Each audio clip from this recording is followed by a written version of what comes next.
was doing a presentation for 200 heads of school, the education ministers in the front row, the deputy ministers in the front row, and I'm asked to talk about Western education for an hour and a half with translators.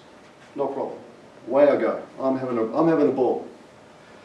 But at the end of it, I said, look, everything that we do in the West you can use. There's no secrets. It's available. But I have no doubt that if you try to use our teaching methods in your schools, it will fail.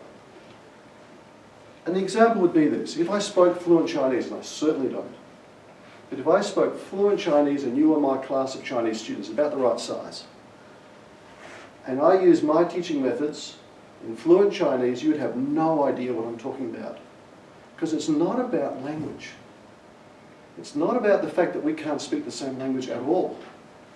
It's very clear to me that there is a cultural context that we teach in. We are from the Western culture. And we teach in a Western way, and that drives the way we teach.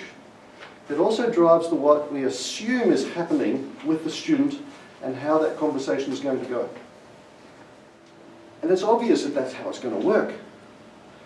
But you have to understand that that's what's going on when you're interacting with a child from a diverse culture.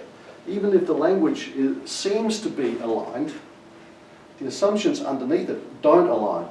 You have to work on the assumption that you have to work on the premise that the assumptions don't align. And then try and figure out, so what are they really going to do now that I've asked them to do that? Because they're not going to do what a Western kid would have done. I wonder what they're going to do, because it's not going to be the same. And one of the problems is, if you ask a person from a diverse culture why they do it in a certain way, they can't tell you. Education is a cultural reinforcement mechanism. When you teach in a way that reflects your culture, and you are reinforcing your culture. And in doing that, all of the assumptions of that culture keep going. And no one talks about them. No one's actually saying, well, when I say I want you to do this, what I'm really saying is there's a subtext here. Now, the Chinese subtext is different from your subtext. The point of the school is to say, we've got to find out what the subtext is. We've got to start digging down into the subtext, because we've got to figure out why we're getting this disconnect. So, one of the first things we did was, okay, this is a school where we have to try to factor in the fact that these kids are Chinese. So what are we going to do? And I insisted on this. And it held true.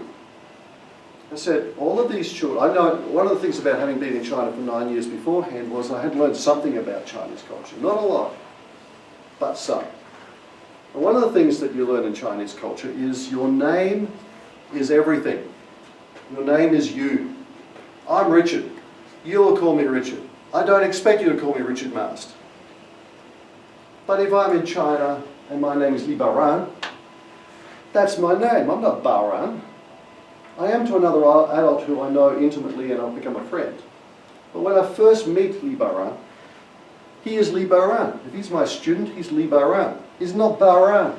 And he's certainly not Frank, Harry, or Peter Pan. He was never born with an English name. Some teacher in a school, as part of the English lesson, gave him or her a name, which they see as a negotiable, adaptable. Oh, I didn't like Peter Pan, I think I'll go to Tinkerbell. Or whatever they decide to do. And that sort of stuff happens all the time, by the way. They take these names out of cartoons and everywhere else and they just adapt them. But the point is, that's not who they are. If you're going to respect the culture, you have to recognize that in Chinese culture, your family name, which is Li, is paramount. I'm a member of the Li family and I'm the Baoran. So I'm Li Baoran and that's who I am. So we said from the beginning in the school, we will call every student by their Chinese name. Having an English name is convenient for me. Hi Carol, hi Fred, hi Mary. I can memorize those names very, very easily. I'm there. But that's for my convenience. For them, that's not what it's about. But by calling the children by their proper name, we immediately set up a relationship that says this school is different and we're going to treat you with respect because we recognize that your culture is important to you and it's reflected in your name. There is no Chinese exact word for yes. That surprised me. You would have thought that a culture would have a word for yes. And you know, Chinese people who are in the room, they will know this, that there are words that are very similar. Like, there's a word that's like correct.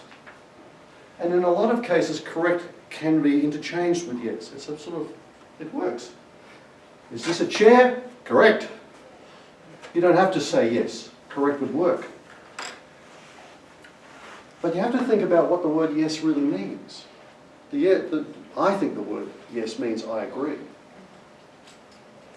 In Chinese culture, that's very difficult to do because you're not encouraged to have an opinion, let alone being able to express it. So you have a cultural context where you don't really need to because people are telling you what to do and you just do what you're doing. So a yes word. You're a teacher and you say yes or no. They might be able to say no, but saying yes is a really odd experience for them. They're not quite sure what you're asking because the precision isn't there. This is how we develop our learning. You know, when we sit down and we ask kids to do, we want you to do some writing now. What did you do during the summer? Tell me what you think about. Very typical of what we do.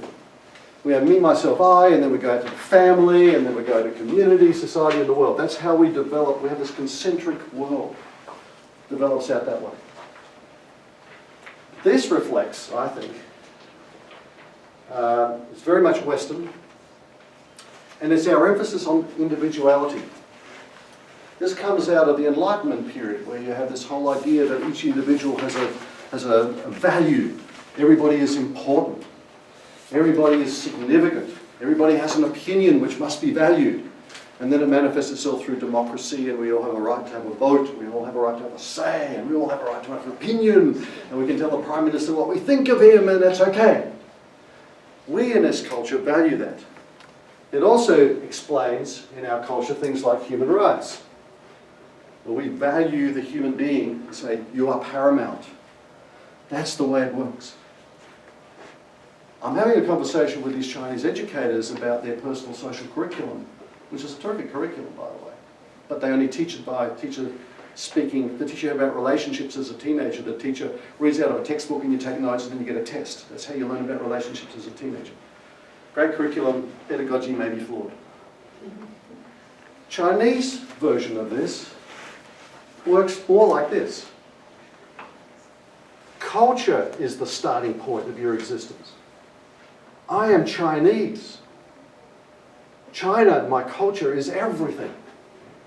And then my society, then my community, then my family. And if there's room left over for me, that's fine. But the most important part of my world is my culture. That is the most significant thing that I exist for. So when we have people saying China hasn't got any human rights, well, maybe it's because of the cultural context. It doesn't mean that they're cruel, vicious, malicious, evil people. It's just that their way of interpreting their universe is so diametrically different from the West that you go, it drives me crazy when I listen to America saying you've got to have human rights, China. I go, yes, do they do cruel things? Yes. But that's not the point. The point is you can't impose your culture on another culture, which is what they're effectively saying. But what does that mean? It means that when we ask a Chinese student to write something and from their personal perspective, they can't do that. They don't understand the question because they don't recognise that their perspective, because they've never been allowed to develop one. They've never been encouraged to develop one. It's like, I just do it because this is the way my family expects me to do it and my culture expects me to do it. This is the way I do it. So asking them to agree or disagree, that's too hard because that's an opinion. Have a personal argument or to develop an individual learning style, maybe one day, but we've got a long way to go. So maybe, instead of asking the question something like, what do you think, as a writing exercise or a talking discussion exercise, maybe you'd be better off by saying, what's the Chinese point of view? Because they can give you an answer there. What was the point of the question? Do you want to hear about what they can say? Do you want to see what they can write? Don't ask them to express a personal view because that's not part of their world concept, not part of their individuality. It doesn't happen. But ask them about a Chinese perspective. What, from your cultural point of view, how would we interpret this? And they might be able to give you an answer. Much more likely to give you an answer. So what is the acceptable way of Chinese people interpreting the problem in the general context is what they can do. So, oh, Chinese people, we don't like this and we don't like that. And suddenly they become animated because they understand what you're asking them. And they are being loyal to their culture as they should be. You must always be loyal and consistent with your culture.